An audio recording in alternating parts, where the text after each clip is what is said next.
I think we can all agree that 2020 was an unexpected year on so many levels. We saw a once-in-a-century global pandemic, an economic collapse, record unemployment. We saw George Floyd and the social justice protests and riots that came about as a result. In the midst of all that, we also lived through a highly contentious presidential election. This year, I wanted to make sense of all this for myself, so I invited experts to come and talk to me. And what I've compiled are 10 of the biggest lessons and takeaways from those interviews. I hope you enjoy them. Lesson number 10, how to prevent COVID-19. Everyone that's listening should be on vitamin D. D like dog, 5,000 to 10,000 daily with food. Vitamin D has direct antiviral benefits. People don't realize that. In addition to the fact that it just boosts the immune system generally too. Vitamin C, which again, most people know that helps your immune system, 1,000 with meals. And then zinc is like having its time on the stage really during all of this, because we kind of like, we think about zinc, but we don't think about zinc. Right. Even as a functional medicine doc, we don't really think about it all that much until this happened, because zinc is directly antiviral. And some of the medications that are being used, like hydroxychloroquine and another supplement called quercetin, they act as what we call a zinc ionophore, which means they basically open the channel so that zinc can get inside. So we think zinc is doing a lot of the work, where it's actually blocking viral replication at the cellular level when it can get in there. So those, I'd say D, C, and zinc are prevention everyone should be on. And then I have a group of supplements if patients slip into the inflammatory phase of this, which includes omega-3s, so fish oil, turmeric in high doses. We do have an antiviral herb we use called monolaurin, and glutathione. Glutathione is the master antioxidant, and there's been some studies showing that people with worse outcomes of COVID have low levels of that master antioxidant. Lesson number 9, the fountain of youth. I think the fountain of youth is taking care of yourself. I think we spend so much time taking care, and not to put the dudes down, but women especially, like we're just constant like caretakers, and we feel guilty of everything. We're nurturing everybody, everyone around us, but we almost feel guilty when we take time for ourselves. So for me, that fountain of youth is finding something that brings you joy and happiness, fixes us at sort of a cellular level. It helps our brain waves. You can look up the research. It's pretty cool. It's much more mainstream. So for me, I'm going to say yoga and finding something that brings you personal joy and taking care of yourself and not feeling guilty about it, not having to explain it to anybody, and not feeling selfish. Like I think we feel selfish if we're like, I just want to take an hour to exercise. I know so many mom friends that they feel guilty taking any time for themselves. And it's really hard to let go of that. It's so necessary. It's the old put the oxygen mask on, right? Like somebody else or yourself first. Absolutely. So that you can take care of everybody else. Absolutely. Like that's so true. So Fountain of Youth is take care of yourself, and then you can take care of everybody else you want to take care of. And certainly yoga and exercise and eating right are part of that. Lesson number 8, never give up. One of the best speeches ever given in the history of mankind was by Sir Winston Churchill. At the commencement speech that he gave. The guy sat there for 2 minutes and said, never, ever, ever, ever, ever, ever, ever, ever, never, ever, ever, ever, ever give up. That was it. And then he sat down. Right? Right. It's amazing advice. It's amazing advice. And it's incredible. Other people that I've known in my life say that one of the things that they admire about me is my tenacity, and that I don't really hear the word no. Okay? Right. Like, to me, saying no or can't, that's quitter talk. Ever seen the movie Glenn Ross? But there's a great line in it. This young broker goes over and gets coffee, and his sales manager is like, what are you doing?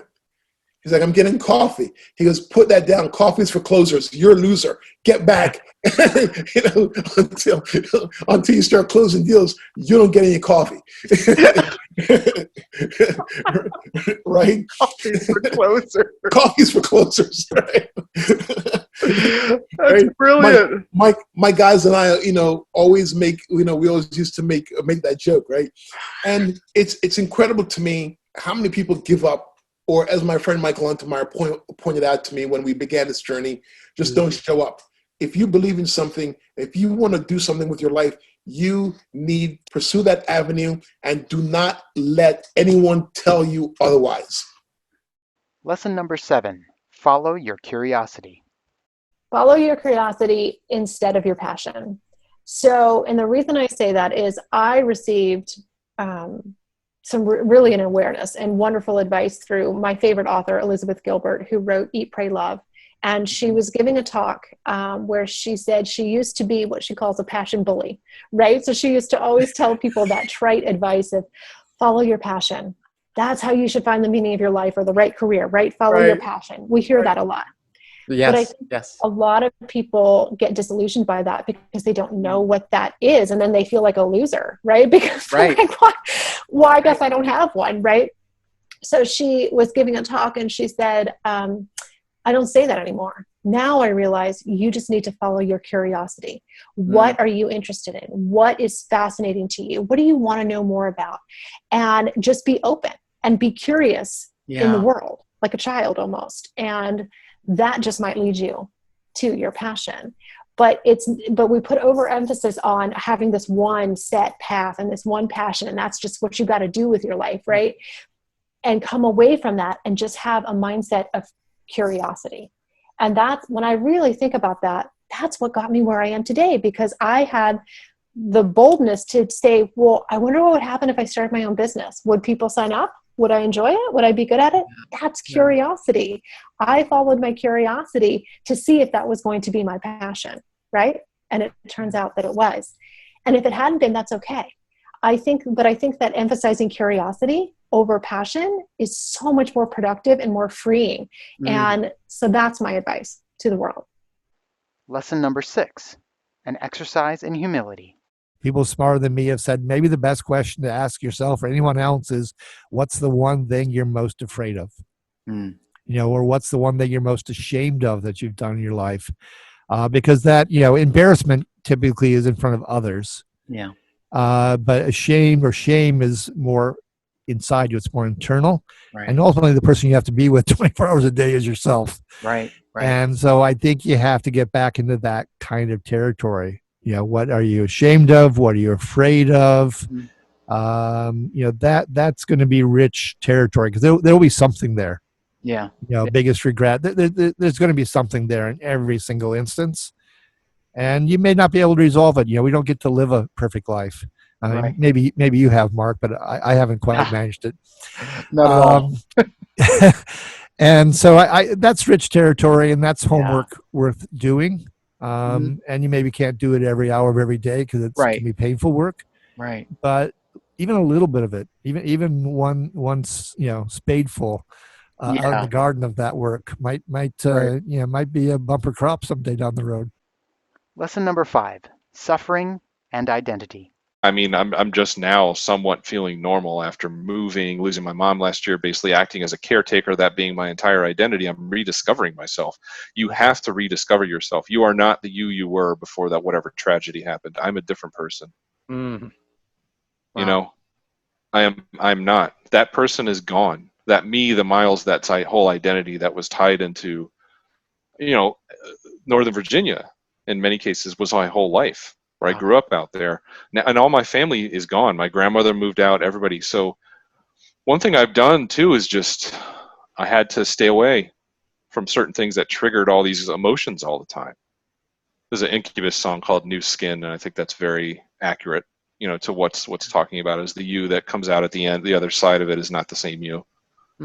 It's just not. Lesson number 4, the media skew. things that didn't happen, first off, that's a problem. Right. But even if we're talking about accurate news chooses sensational and scary things to tell us. Who considers it news, that I drove to the office without incident, right? It's not something that anybody needs to hear about.